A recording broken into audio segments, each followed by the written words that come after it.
Olá, está começando mais um Saúde Agora e hoje nós vamos falar sobre a relação entre o estresse e o câncer. O estresse é uma reação natural do organismo, que ocorre em situações de perigo ou ameaça, mas uma questão que sempre causa dúvida é o papel das emoções no desenvolvimento de um tumor. Será que as emoções negativas são capazes de formar um câncer? Quem responde essa questão é a Regina Chamon, médica hematologista certificada em alívio de estresse pela Escola de Medicina de Harvard. Doutora Regina, eu agradeço muito a sua participação aqui conosco nesse quadro da TV Câmara Campinas. E aí, para começar, nosso assunto aqui, existe, doutora Regina, alguma comprovação científica entre o estresse e o câncer? Bom dia, é um prazer estar aqui com vocês. Olha, apesar da gente ouvir isso muito por aí, que o estresse causa câncer, que quando a gente passa uma situação desgastante, isso pode se tornar um câncer, a ciência hoje ainda não conseguiu comprovar esse link direto entre câncer e estresse. A gente sabe que o estresse, na verdade, nos faz ter comportamentos, que são comportamentos pouco saudáveis, muitas vezes para tentar aliviar o estresse. Então, nessa tentativa de sair um pouco da sobrecarga causada pelo estresse, às vezes a gente abusa um pouco da comida, às vezes a gente bebe, quem fuma, fuma mais, então uso de tóxicos, substâncias tóxicas. A gente tende a ficar mais sedentário quando a gente está estressado. Esses comportamentos, esse estilo de vida que muitas vezes tem o estresse como pano de fundo, isso sim pode estar relacionado com o desenvolvimento do câncer. Você sabe que tem alguns tipos de câncer que têm relação íntima com essa questão de um estilo de vida pouco saudável. Doutor, então no caso ainda não tem um estudo, uma pesquisa que comprove essa ligação direta, é mais relacionada aí ao estilo de vida então mesmo. Exatamente. A gente sabe que o estresse, hoje que a gente tem, né, o que a ciência já mostrou, o estresse, ele tem a capacidade de fazer o nosso corpo produzir inflamação. Inflamação é assim, sabe quando você corta o dedo e vai ficando meio vermelho, com pus, fica dolorido, até que se regenera. Esse, essas, todas essas substâncias que fazem o dedo ficar vermelho, dolorido, é o que a gente chama de inflamação. O estresse faz com que os genes do nosso corpo que causam a inflamação, eles fiquem ligados por mais tempo. Então, o organismo vai desenvolvendo o que a gente chama de uma inflamação crônica de baixo grau. É como se todos os nossos vasos sanguíneos, os nossos órgãos estivessem um pouquinho inflamados. Essa inflamação é um dos componentes do desenvolvimento do câncer.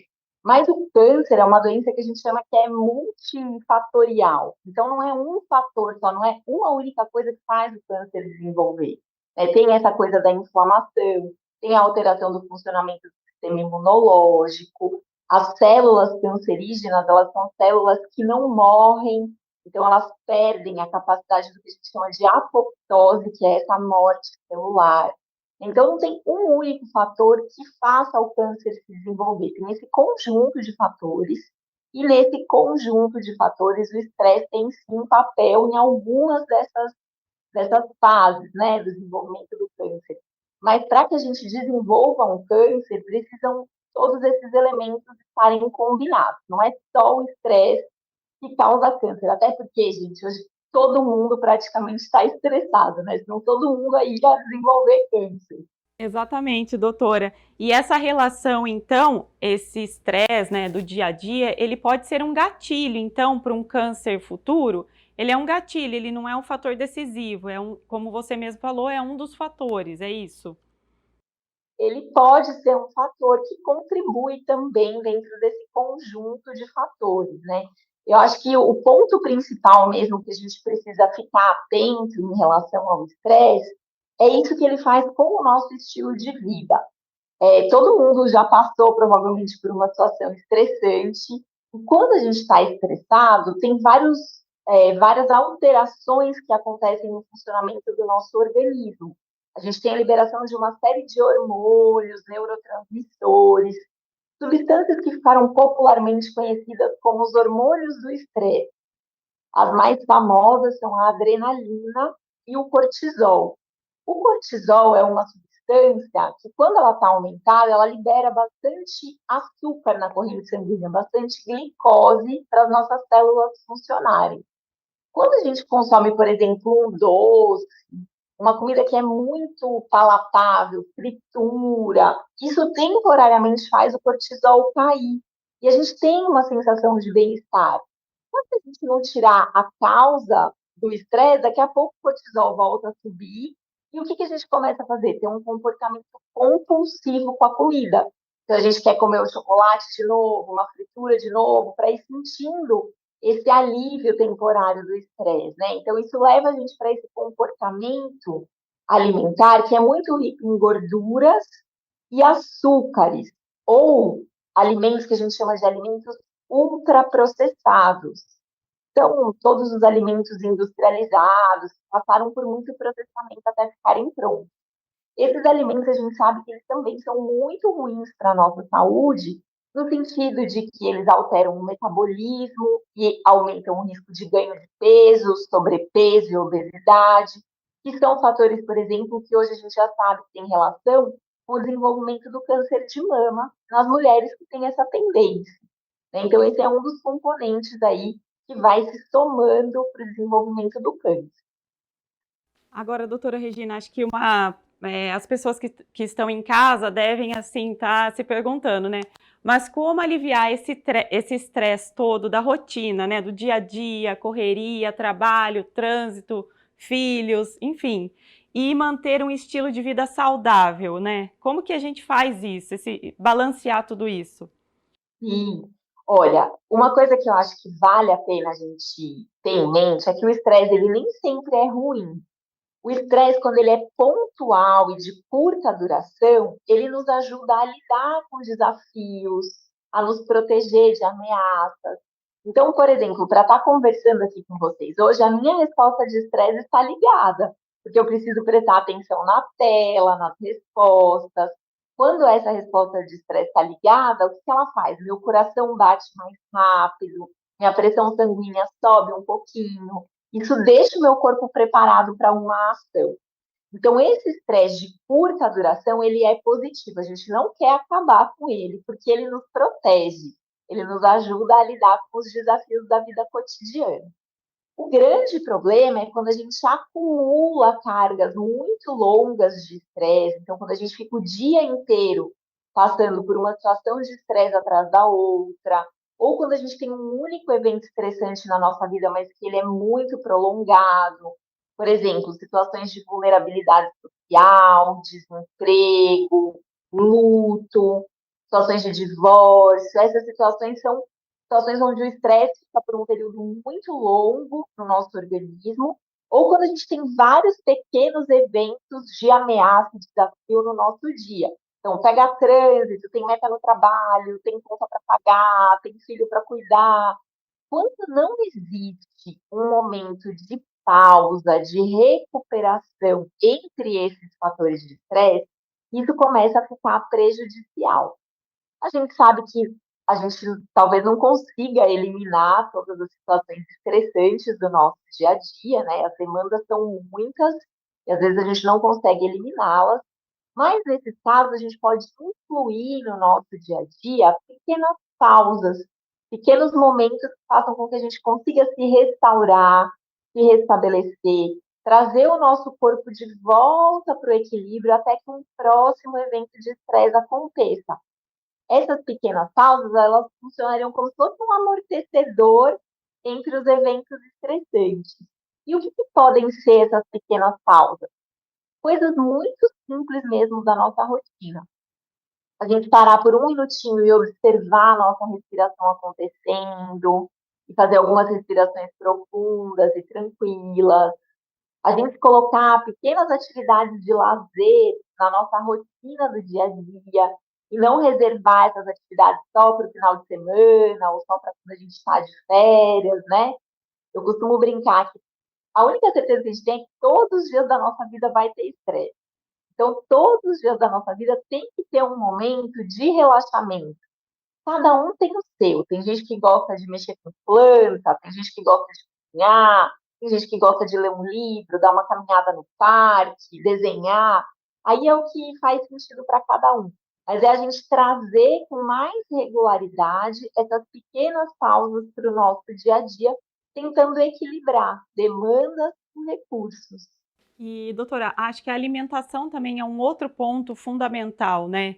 É saber buscar aí o equilíbrio dos alimentos, não abusar no açúcar, no álcool, não sei, nas massas também, né? Comidas mais pesadas, né? A alimentação, ó, a gente precisa pensar o seguinte: o alimento ele é o nutriente para o nosso corpo, são os tijolinhos que constroem o nosso corpo. Então, quando a gente está passando por períodos de estresse, o nosso corpo ele está trabalhando num ritmo muito acelerado. E aí ele precisa de muitos nutrientes, bons nutrientes, que funcionam como essa estrutura para produzir os nossos hormônios, os nossos neurotransmissores, as nossas células, basicamente, né? E esses nutrientes, a gente costuma chamá-los de micronutrientes. São as vitaminas, os minerais, eles funcionam como se fossem chavinhas para ligar os processos do nosso corpo. Os micronutrientes, eles estão, a gente encontra frutas, verduras, legumes, castanhas, isso que a gente chama de alimentos naturais não processados, o alimento do jeitinho que ele vem da natureza, né?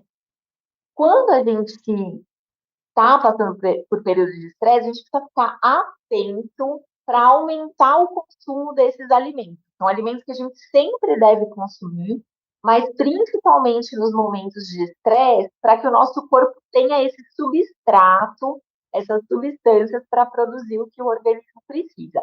Geralmente, quando a gente está estressado, a gente não vai comer um brócolis, né? A gente vai comer um chocolate, a gente acaba buscando os alimentos que são ricos naquilo que a gente chama de macronutrientes, carboidratos, entre eles o açúcar, gorduras, proteínas. São alimentos, são grupos alimentares importantes para a nossa constituição, mas quando a gente come comida que só tem isso, a gente não está oferecendo para o nosso corpo o que a gente precisa.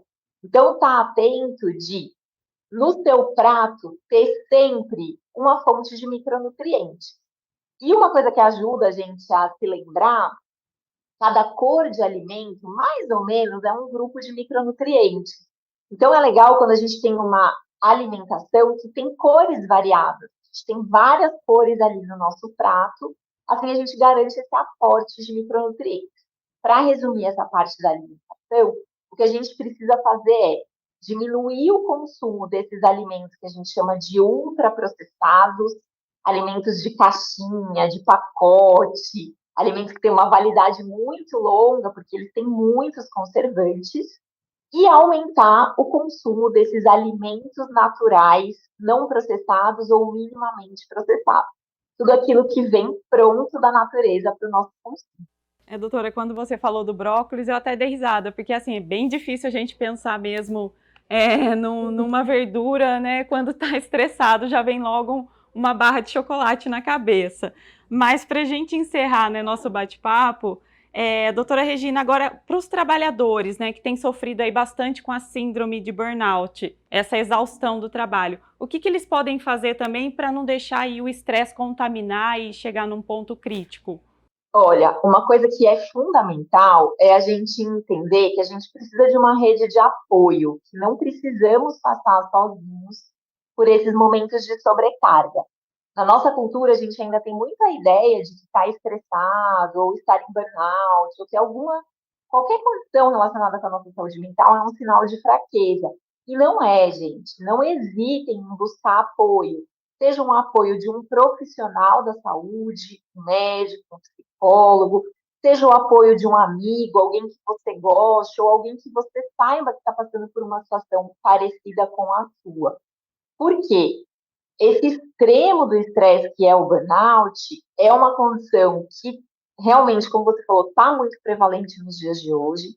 E quanto antes a gente identificar e quanto antes a gente começar a tratar, mais rapidamente a gente consegue se recuperar dela.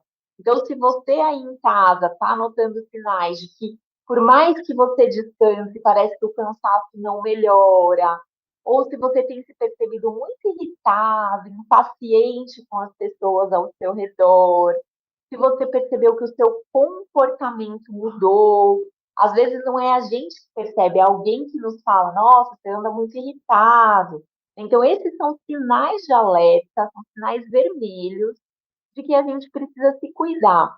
Olhar para a questão do sono é importante, de o quanto a gente está se movimentando, a alimentação que a gente já falou um pouquinho, são fundamentais, mas acho que a principal mensagem que eu queria deixar aqui é de que as pessoas podem e devem buscar a ajuda de um profissional para ajudá-las a se cuidarem nesse aspecto da nossa saúde.